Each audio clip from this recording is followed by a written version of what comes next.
एक नई नवेली दुल्हन अपना सासू माई से गुरुजी के पूजा करे खातिर का म्यूजिक बाय डीजे उमेश सुनी भजन के माध्यम से।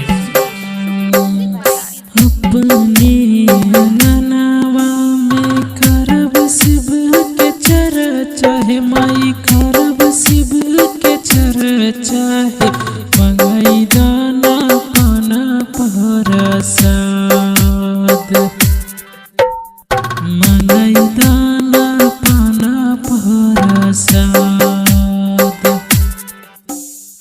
गुरु के भजन माई बड़े गुण गण माछे हो, बड़े गुण गण माछे, मंगाई दाना पाना प्रसाद। करब गुरु के मन से भजन, मंगाई दाना पाना प्रसाद। DJ Umesh, DJ Umesh, DJ Umesh, DJ Umesh, Sukhipur बाजार, सुखीपुर बाजार, सुखीपुर बाजार, सुखीपुर बाजार।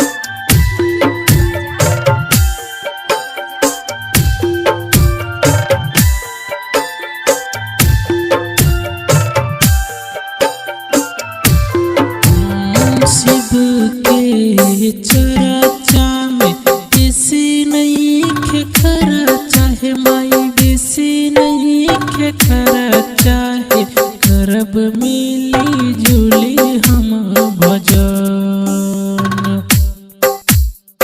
करब मिली जुली के भजन,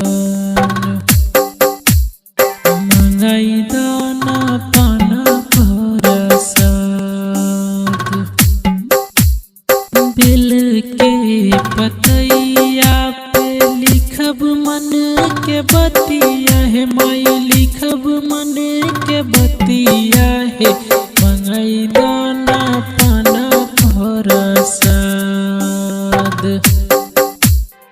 मंगाई दाना पाना प्रसाद। करब गुरु के मन से भजन।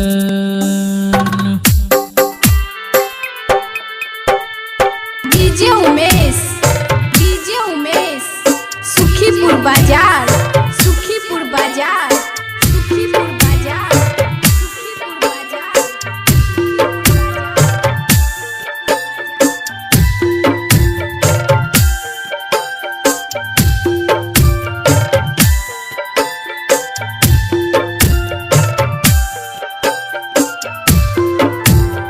मस्तक पे चांद शोभे जटा गंगा माई हो, जटा गंगा माई हो, गलबा में शोभे नागदेव,